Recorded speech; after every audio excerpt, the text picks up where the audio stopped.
tahun pandemi virus corona, banyak tenaga kerja ilmiah akademik mengalami kondisi kelelahan yang dikenal sebagai burnout. Meskipun ini bukan kondisi medis, namun dapat terjadi pada siapapun yang mengalami stres. Burnout diakui oleh Organisasi Kesehatan Dunia sebagai suatu sindrom. Kali ini saya, Deliana Palestina, akan membahas mengenai burnout selama pandemi bersama Ibu Herta Kristabel Hambali selaku psikolog dari Bethsaida Hospital dalam acara Dr. Talk.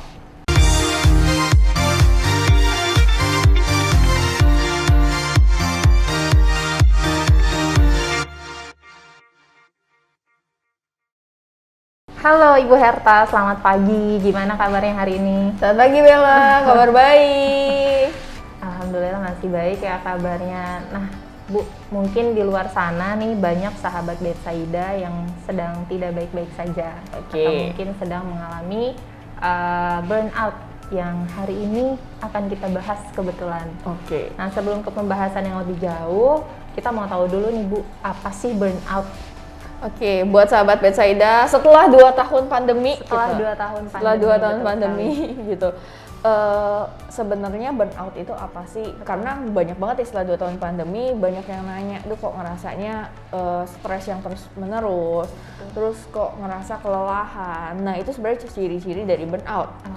Burnout itu definisinya apa? Kalau keadaan kelelahan secara emosional, fisik, dan mental secara terus-menerus disebabkan oleh stres yang berkepanjangan. Makanya tadi saya mulai, udah 2 tahun nih pandemi, kenapa itu pun bisa jadi stres? Kenapa?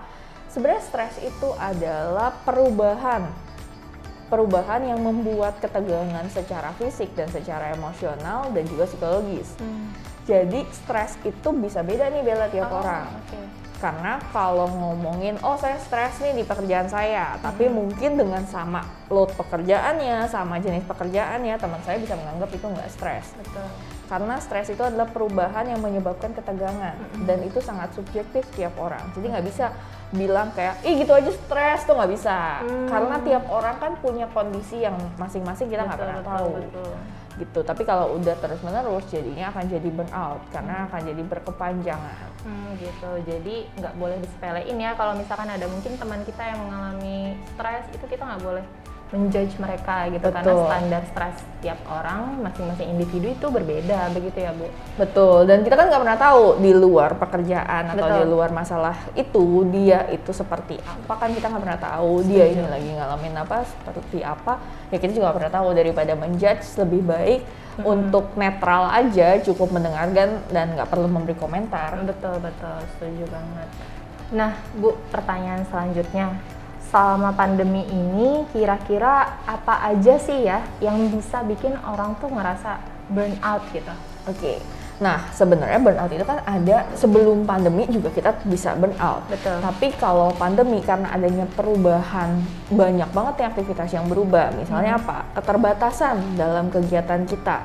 Tadinya senang bisa nongkrong-nongkrong sama teman, termasuk saya gitu. Iya, benar banget. Sekarang udah nggak bisa ya gara-gara pandemi. Betul, itu kan jadi ada keterbatasan kegiatan yang mungkin tadinya kamu suka dan kamu lakukan. Yang tadinya suka olahraga di gym rame-rame gitu, sekarang mungkin nggak bisa ataupun terbatas. Terus apalagi jam kerjanya ini sekarang jadi berantakan. Karena namanya online, mungkin kamu pegang handphone tiap saat gitu, dan itu akan jadi jam kerja yang berantakan. Terus apalagi yang tadinya di rumah ataupun bekerja langsung di kantor. Nah, itu kan ada perpindahan dan dia udah tahu, saat ini saya kerja, yang di rumah semua ditinggalkan, dalam artian mungkin mesti masak, mesti nyuci. Nah, itu udah ada waktunya lagi tuh. Nah, saat akhirnya sekarang WFH ataupun kerja di rumah, itu kan semua jadi berantakan. Yang tadinya nggak perlu dikerjakan dulu bisa ditunda, yang tadinya mungkin nggak ngurus anak atau nemenin anak sekolah karena sekolahnya di sekolah gitu, sekarang sekolahnya di rumah. Itu kan jadi jam kerjanya tuh berantakan dibandingkan sebelumnya. Terus apalagi sih, ritme kerjanya beda, karena load kerjanya beda, terus ekspektasinya beda, cara kerjanya tuh akan beda. Dan kita akan lebih kesulitan buat dapat support sosial. Kenapa? Karena kan kita semua di rumah, terus sekarang kegiatan-kegiatan pun terbatas untuk di luar rumah. dan kita perlu menjaga jarak dan lain-lain. Banyak orang yang tetap juga, dan itu sangat bagus, menghindari gitu untuk keluar-keluar kalau nggak penting, sehingga support sosialnya kan akan sangat terbatas. Mungkin dulu sering kumpul-kumpul sama keluarga, benar gitu. ada ulang tahun gitu semuanya kumpul, atau misalnya sering-sering makan bareng, itu kan akan adanya keterbatasan tersebut, akan ada perubahan. Terus apalagi sih, banyaknya ketidakpastian. Bella merasa ketidakpastian? Oh iya, selama pandemi ini. Oh iya betul, bukan yang lain ya? Bukan. Selama pandemi aja nih, Bu. Selama pandemi adanya ketidakpastian, adanya perubahan nggak jelas, nanti tiba-tiba berubah lagi regulasi, terus bukan nggak jelas sih, karena kita sendiri kan terus beradaptasi, Iya. sehingga ketidakjelasan itu kan berdasarkan dengan keadaan. Nah, itu juga bikin orang akhirnya cepat burnout karena berubah lagi, dan kita mesti adaptif lagi. Betul.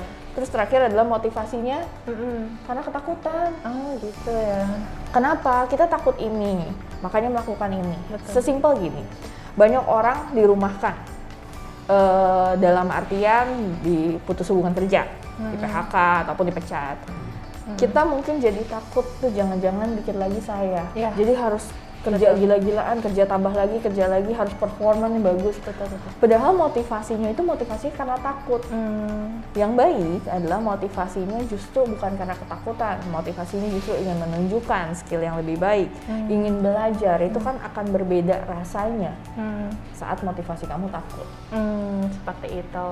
Jadi tadi yang dijelaskan Bu Herta itu adalah beberapa contoh dari burnout yang diakibatkan selama pandemi ini. Betul. Kemudian Bu, burnout itu punya ciri-ciri nggak sih Bu? Oke, mungkin sahabat Betsaida juga bisa refleksi ya. Kira-kira saat ini saya mengalami burnout atau enggak sih? Pertama adalah merasa setiap hari itu hari yang buruk. Kayak, males banget, capek banget gitu. Terus tidak ada motivasi buat kegiatan apa-apa, kerja ataupun kegiatan sehari-hari. Terus merasa kelelahan setiap waktu, walaupun kamu nggak ngapa-ngapain, merasa kayak capek aja. Betul. Terus merasa overwhelmed, sulit berpikir. Overwhelmed tuh artinya apa sih? Udah nggak bisa mengatasi dan akhirnya kayak bingung mau ngapain. Akhirnya susah buat konsentrasi, susah buat nginget sesuatu, dan merasa akhirnya kosong. Nggak ada rasanya aja, nggak ada feeling seneng, nggak ada sedih juga, nggak ada marah juga. Dengan semua yang dilakukan kayak autopilot, kayak robot aja. Cuma ikut aja, kegiatan kerja, terus tidur, makan, dan lain-lain, tapi nggak ada perasaan excitednya. Jadi kayak flat aja gitu. Betul. Ya semuanya. Jadi tadi tuh kalau misalkan sahabat Betsaida mungkin merasakan kayak kok tiap hari kayaknya harinya buruk gitu, atau ngerasa nggak ada motivasi, atau kayak kok hidup kok gini-gini aja. Betul. Mungkin Anda sedang burnout. Nah, perlu dipahami frekuensi, durasi, dan intensitas. Akan beda dong saat kamu cuma sekali kayak gitu dan dalam sehari. Tapi kalau udah sampai 2 minggu, mungkin sampai 1 bulan, ataupun lebih dari itu perlu pelan-pelan diatasi. Oke, jadi kalau misalkan sekali itu masih oke gitu ya Bu Betul. ya. Tapi kalau udah mulai berkepanjangan itu harus diwaspadai. Betul, karena ya sehari-hari kan kita nggak mungkin seneng terus kan. Pasti ada hari-hari mungkin kita buruk dan moodnya nggak oke. Betul. Nah, ke pembahasan selanjutnya, kira-kira burnout ini punya dampak nggak sih Bu? Betul. Selama pandemi.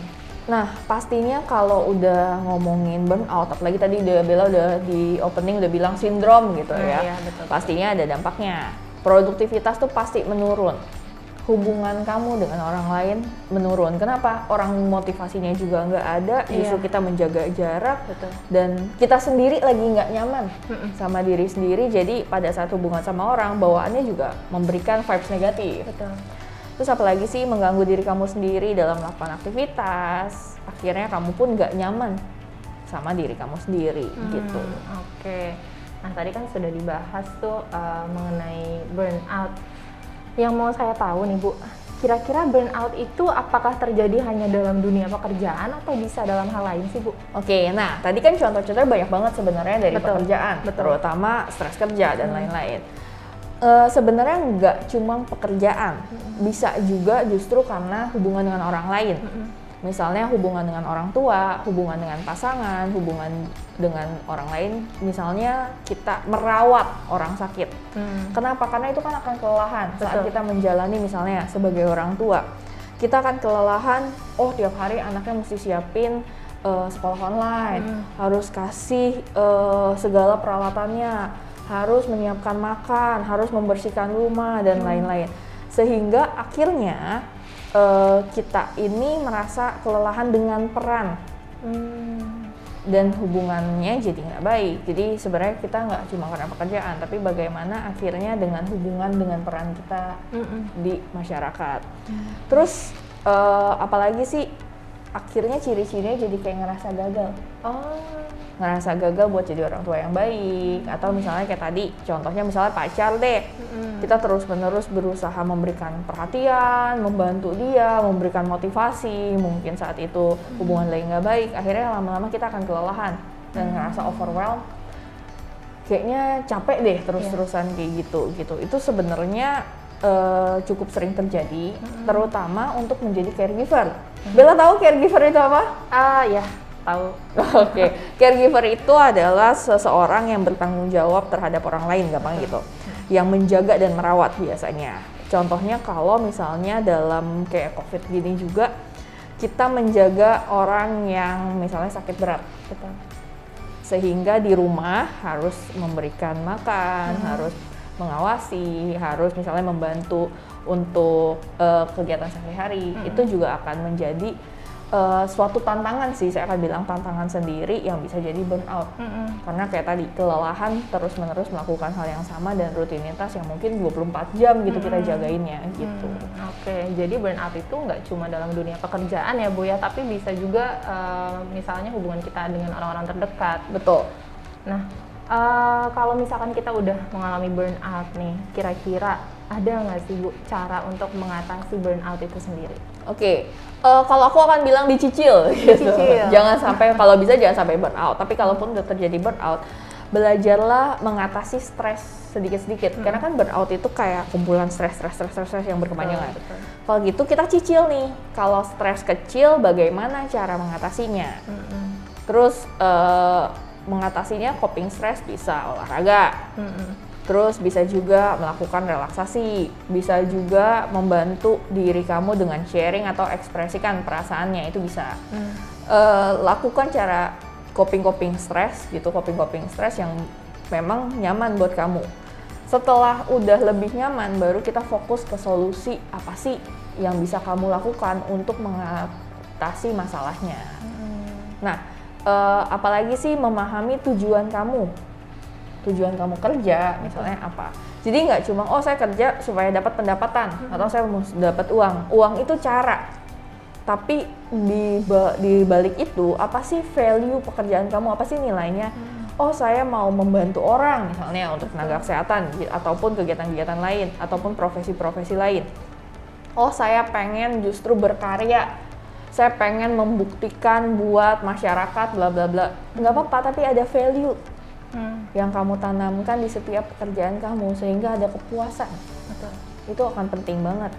Terus apalagi sih buat jadwal yang mungkin lebih jelas dan lebih seimbang. Kenapa saya bilang mungkin? Karena tiap orang kan berbeda nih jadwalnya. Misalnya kayak saya sama Bella harus berada gitu kan di studio gitu.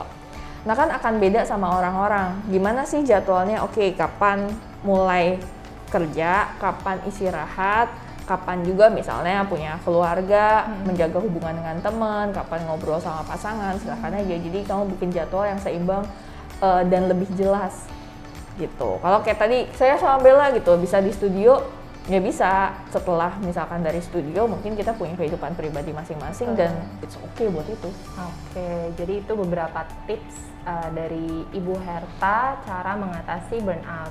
Kalau misalkan belum, diusahakan untuk jangan sampai burnout. Jangan gitu sampai ya. dong gitu ya, amit-amit. Tapi kalau misalkan sudah terlanjur burnout, tadi ada beberapa cara yang bisa dilakukan. saya mau tanya, kalau misalkan sharing sama teman-teman terdekat atau orang terdekat itu bisa bantu ngatasin juga nggak sih Bu? Oke, buat sharing itu sangat bisa membantu, tapi ada tapinya nih. Ada tapinya. Kita Oke. pilih teman-teman yang kira-kira kita percaya dan kira-kira memberikan vibes positif. Oke. Kenapa? Kalau akhirnya sharing terus justru dapat judgement yang negatif atau malah disalahin, itu kan jadi nggak baik juga buat Betul. kita. Jadi menurut saya pilihlah, boleh sharing gitu, tapi pilihlah kira-kira orang yang bisa membantu kamu ataupun kamu percaya. Dan justru kalau the vibes-nya negatif, kamu bisa cut, dalam artian ya jaga jarak dulu, karena fokus ke diri sendiri juga nggak apa-apa. Terus jangan lupa cari teman-teman gitu yang mengajak kamu makan-makan sehat Makanan sehat ya. dan olahraga. Olahraga. Jadi kalau sharing justru bisa bantu kamu, apalagi sharingnya juga nggak cuma sharing ngobrol doang, tapi justru ngajak kamu ke kegiatan-kegiatan positif seperti makan sehat dan olahraga. Itu bagus banget, jadi dapat influence gitu, dapat influence positif. Oke, jadi buat kalian yang mungkin merasa burnout bisa juga tuh sharing sama teman-teman. Nanti habis sharing mungkin bisa olahraga bareng. Betul. Atau makan makanan sehat bisa juga bantu untuk ngatasin si burnout itu. Nah, kemudian ada mungkin yang belum burnout, tapi ada juga yang udah terlanjur burnout. Kira-kira kapan sih Bu mungkin yang mengalami burnout merasa perlu harus ke profesional untuk dibantu untuk mengatasi masalah burnout-nya itu? Oke, jadi burnout itu tuh nggak terjadi satu malam. Burnout tuh proses. Dalam artian nggak hari ini kamu baik-baik aja terus dalam semalam besok burnout, nggak gitu. Tapi kamu akan lihat ciri-cirinya proses yang berkepanjangan di mana akhirnya kamu ngerasa seperti tadi. Sehingga apa sih, kapan perlu ke profesional? Saat sudah mengganggu diri kamu sendiri dan mengganggu orang lain pastinya. Dan kamu sudah mencoba tips-tips tadi, misalnya mengatasi stres pelan-pelan, cari value dan lain-lain, dan ternyata Masih belum berhasil gitu. Dan it's okay buat cari bantuan profesional. Mungkin tips-tips umum itu nggak cocok sama kamu, perlu digali lebih dalam, perlu tahu riwayatnya, perlu tahu misalnya seperti apa sih kehidupan kamu sebelumnya. Betul. Jadi dapat justru tips-tips yang lebih praktikal tapi juga sesuai sama keadaan kamu. Itu bedanya kan. Oke, jadi kalau misalkan dirasa udah nyoba yang tadi, yang hal-hal kecil tadi tapi Betul. belum berhasil, kayaknya perlu dicoba untuk datang ke profesional untuk mendapatkan penanganan yang lebih serius dan lebih baik seperti Betul. itu ya Bu ya. Nah, itu adalah pertanyaan terakhir dari saya, tapi sebelum kita tutup nih Bu, ada nggak yang mau disampaikan ke sahabat Betsaida mungkin yang sekarang sedang mengalami burnout? Oke, buat sahabat Betsaida, semoga nggak mengalami burnout. Semoga tidak ada. Semoga tidak, gitu kan. Tapi kalaupun mengalami, it's okay kok gitu. Dalam artian mungkin keadaan ini perlu kamu atasi, tapi bukan artinya kayak akhir dunia juga gitu. Banyak hal yang bisa kamu lakukan. Dan gak apa-apa, saya akan berpesan gini, tidak apa-apa kok buat istirahat, tidak apa-apa kok buat memberikan diri kamu itu waktu pribadi, waktu buat kamu senang-senang, ya me time aja. Jadi jangan pernah merasa bersalah karena itu, karena kan banyak juga yang mungkin me time kayaknya merasa bersalah gitu ya, karena saya nggak produktif dan lain-lain gitu. Justru itu sangat normal, berikan kamu waktu buat istirahat dan buat diri kamu sendiri gitu. Nah, demikian tadi penjelasan Ibu Herta Kristabel Hambali selaku psikolog dari Betsaida Hospital mengenai burnout selama pandemi. Untuk kalian yang punya pertanyaan seputar dunia psikolog dan kesehatan, bisa tuliskan pertanyaan, saran, dan masukannya melalui kolom komentar ya. Jangan lupa like dan subscribe juga YouTube channel Betsaida Hospital. Salam sehat, Betsaida bersamamu.